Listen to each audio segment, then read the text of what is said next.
오늘 하나님께서 우리에게 주신 말씀은 디모데전서 6장 6절부터 12절입니다.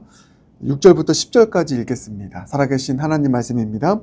그러나 자족하는 마음이 있으면 경건은 큰 이익이 되느니라. 우리가 세상에 아무것도 가지고 온 것이 없음에 또한 아무것도 가지고 가지 못하리니 우리가 먹을 것과 입을 것이 있은즉 족한 줄로 알 것이니라. 부하려 하는 자들은 시험과 올무와 여러 가지 어리석고 해로운 욕심에 떨어지나니 곧 사람으로 파멸과 멸망에 빠지게 하려는 것이라. 돈을 사랑함이 일만하게 뿌리가 되나니 이것을 탐내는 자들은 미혹을 받아 믿음에서 떠나 많은 근심으로써 자기를 찔렀도다. 아멘. 살아계신 하나님 말씀입니다. 오늘 설교 제목은 어떻게 하면 자족할 수 있을까? 입니다. 어떻게 하면 자족할 수 있을까? 그래서 어떻게 하면 우리가 자족하는 삶을 살 수 있을지 그 부분 함께 묵상했으면 좋겠습니다. 먼저 6절을 보면 이렇게 나와 있죠. 그러나 자족하는 마음이 있으면 경건은 큰 이익이 되느니라. 자족이 얼마나 중요한 것인지를 말씀하고 있습니다. 우리가 자족할 때 자족한다는 것은 이겁니다. 내게 지금 주어진 것에 만족하는 것, 그리고 오늘에 만족하는 것, 내게 주어진 것에 만족하고 오늘, 지금에 만족하는 것, 이게 자족입니다. 이 자족은 감사로 이어지죠. 자족은 감사로 이어진다. 이 자족하는 마음이 있으면 뭐라고 말씀하고 있습니까? 경건은 큰 이익이 된다라고 말씀하고 있습니다. 우리가 자족할 때 가장 큰 것을 얻게 됩니다. 무엇을 얻습니까? 경건을 얻게 됩니다. 경건을 얻는다. 경건을 이익으로 얻게 된다. 뭐 이렇게 영어 표현을 보면 나와 있는데 가장 큰 유익이죠. 여기서 경건은 godliness입니다. 하나님과 같이 온전하게 되는 것이죠. 하나님과 같이 온전하게 되어지는, 하나님과 같이 온전하게 되어진 성화를 이루는 것, 여러분 이것만큼 큰 이익은 없습니다. 다른 그 어떤 것보다 가장 큰 유익은 우리의 신앙이, 우리의 삶이, 우리의 모습이 하나님과 같은 모습으로, 그런 경건의 모습으로 성화되어져 가는 것. 우리 존재가 업그레이드 되는 것이죠. 우리의 존재가. 어떠한 삶의 모습일 때 우리가 이런 경건한 자가 된다고 하고 있습니까? 자족할 때입니다. 자족만큼 우리의 삶에 큰 유익이 되는 것은 없다. 우리에게 큰 이익을 가져다 주는 것은 없다. 여러분 이렇게 정리하시면 됩니다. 자족의 반대는 불만족이죠. 만족하지 않는 것입니다. 그리고 조금 적극적으로 표현한다면 탐심입니다. 탐욕입니다. 만족하지 않으니까 계속 욕심을 쌓는 것이죠. 탐심은 우상숭배라고 하고 있습니다. 여러분 탐심을 가지고 있을 때, 불만족을 가지고 탐욕과 탐심으로 살아갈 때 그 욕심으로 무엇인가를 얻을 수 있습니다. 왜냐하면 욕심을 가지고 살아가니까, 그 욕심을 채우기 위해서 그러니까 무엇인가를 얻을 수 있습니다. 돈도 얻을 수 있고요. 내가 욕심 가지고 살았던 그 어떤 무엇을 얻을 수는 있습니다. 그러나 신앙은 잃습니다. 신앙이 악화됩니다. 틀림없는 사실입니다. 하나님과 멀어집니다. 하나님의 성품에서 멀어집니다. 내가 자족하지 않고 욕심을 가지고 살아갈 때, 탐욕을 가지고 살아갈 때, 불만족을 가지고 살아갈 때 세상적인 것, 내가 원하는 것들은 얻을 수 있을지 몰라도 가장 중요한 경건은 잃어버리게 된다. 우리의 신앙은 악화되게 된다. 그러나 자족하는 마음이 있으면 세상의 그 어떤 것과는 비교할 수 없는 경건을 얻게 된다. 하나님처럼 온전하게 되어지는 그 신앙의 업그레이드, 존재의 업그레이드 얻게 된다. 우리의 신앙이 성화된다. 강화된다. 여러분 이렇게 정리할 수 있길 바라겠습니다. 그런 차원에서 자족하는 것만큼 우리 삶에 가장 큰 유익을 안겨다 주는, 가장 좋은 것을 이익으로 주는 것은 없다. 그러므로 자족, 지금 주어진 것에 만족하고 오늘에 만족하는 것, 이 자족하는 삶, 이 자족하는 삶만큼 우리의 삶에 가장 중요한, 우리의 삶에 가장 큰 이익을 안겨다 주는 것은 없다. 이렇게 정리할 수 있길 바라겠습니다. 그래서 우리의 미션은 늘 자족하는 것이죠. 오늘에 만족하고 주어진 것에, 나에게 지금 주어진 것에 만족하는 이 자족 훈련이 저와 여러분의 또 훈련의 여정이 되길 주님의 이름으로 축복합니다. 그래서 늘 자족하는 삶을 살아갈 수 있길, 가장 큰 유익을 얻게 된다. 이렇게 정리하시고요. 그렇기 때문에 자, 오늘 설교 제목이 뭐라고 했습니까? 이 자족이 이만큼 중요한 것이니, 자족이 우리 삶에 가장 큰 이익을 안겨다 주는 것이니 어떻게 하면 자족할 수 있을까? 여러분 자족하고 있습니까? 어떻게 하면 자족할 수 있을까? 그 관점에서 오늘 10절까지의 말씀을 보겠습니다. 오늘 본문의 맥락에서 보면 이겁니다. 본문의 내용을 통해서 어떻게 자족할 수 있을까 정리해 봤습니다.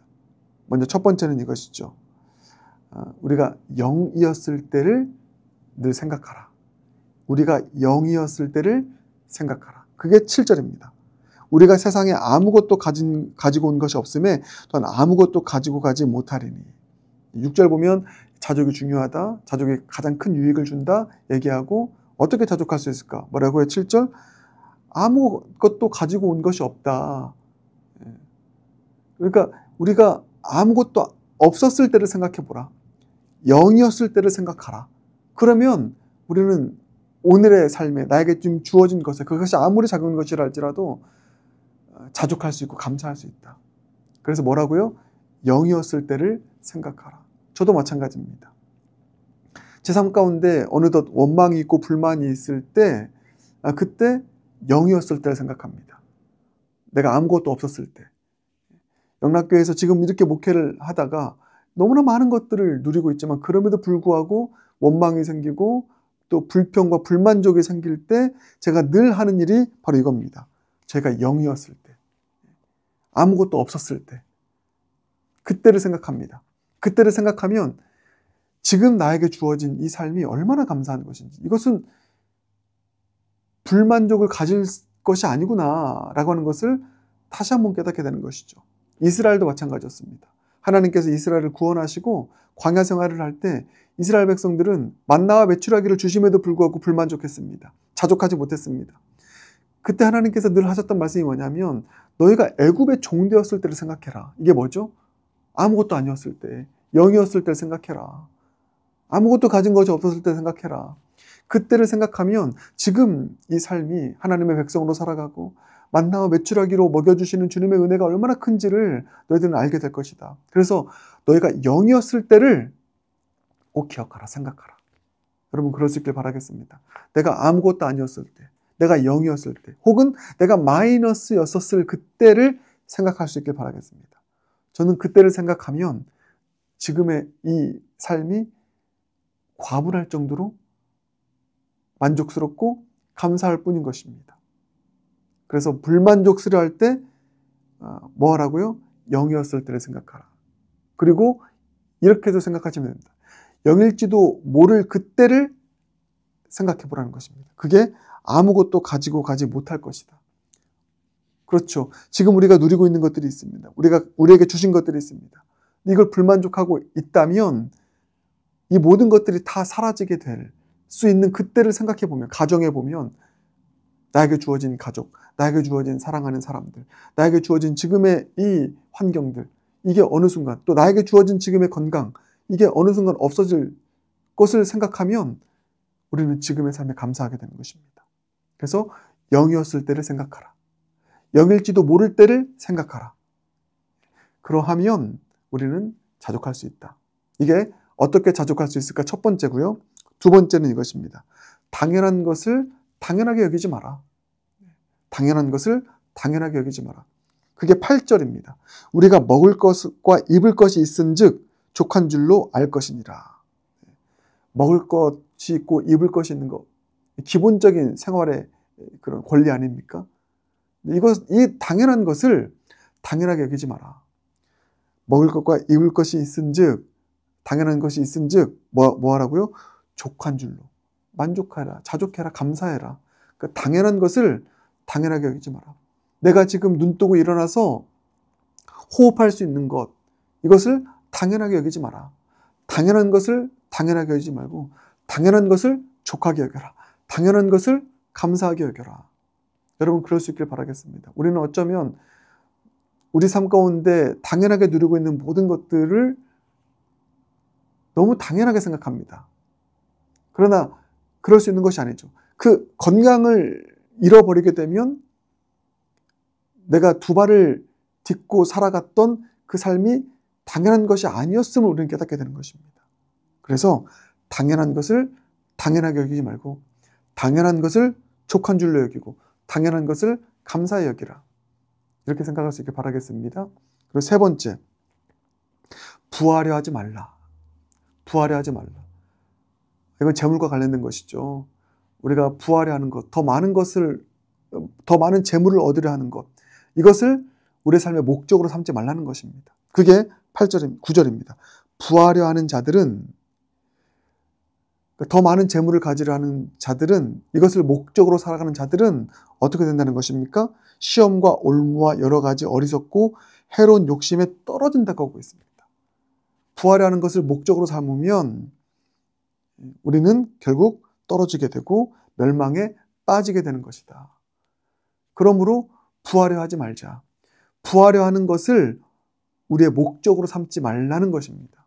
그러면 우리의 삶의 목적은 무엇이 되어야 되겠습니까? 거룩이 목적이 되어야 되는 것입니다. 부하려 하는 것이 목적이 아니라 거룩이 목적이 되는 삶. 우리의 삶이 거룩이 목적이 되어서 주님 닮는 그런 제자도의 길을 걸어가면 우리 삶에 필요한 모든 것은 그 거룩의 삶의 여정에 따라오게 되어 있습니다.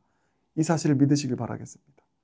그래서 부하려 하지 말고 거룩하려 하는 삶, 거룩이 목적인 삶, 그런 삶을 살아갈 수 있는 저와 여러분 모두가 되시길 주님의 이름으로 축복합니다. 그래서 오늘 이 세 가지, 어떻게 하면 자족할 수 있을까? 이 세 가지, 7절과 8절과 9절을 통해서 나누는 이 세 가지를 여러분 기억하고 자족하는 삶, 자족을 통해서 가장 큰 이익을 얻는, 유익을 얻을 수 있는 그런 자족의 신앙인들 모두가 되길 주님의 이름으로 축복합니다. 기도하겠습니다. 사랑해 주님, 오늘 참 귀한 깨달음 갖게 하심 감사합니다. 자족만큼 우리의 삶에 큰 유익을 가져다 주는 것이 없음을 오늘 말씀을 통해서 깨닫게 하심 감사합니다. 자족하는 사람으로, 자족하는 신앙인으로 살게 하여 주시옵소서. 자족하기 위해서 0이었을 때를 생각할 수 있는 우리가 되게 하시고, 당연한 것을 당연하게 여기지 말고 당연한 것을 족하게 여기고 감사할 줄 아는 자들 되게 하여 주시옵소서. 부하려 함이 우리의 삶의 목적이 되는 것이 아니라 거룩이 목적이 되는 삶을 살게 하여 주시옵소서. 예수님 존귀하신 이름으로 기도드립니다. 아멘.